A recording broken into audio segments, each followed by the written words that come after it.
कुदरती बात है, बहन भाइयों का बच्चों का बहुत प्यार होता है। फातिमा और जुगनू कज़न है आपस में, तो इन दोनों का माशाल्लाह से बहुत प्यार है।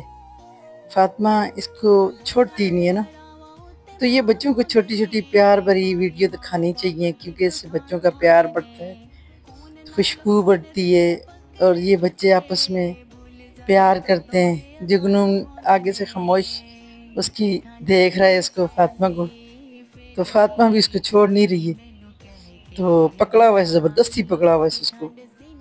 तो अब ये कि जुगनू जो है ना, जुगनू की पहले तो पूरी कोशिश थी कि मैं अपना आप छुड़ा के वहाँ से भागूं।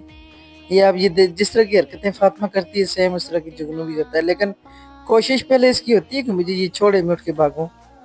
लेकिन फिर इसको दिल भी कर रहा है कि ना जी,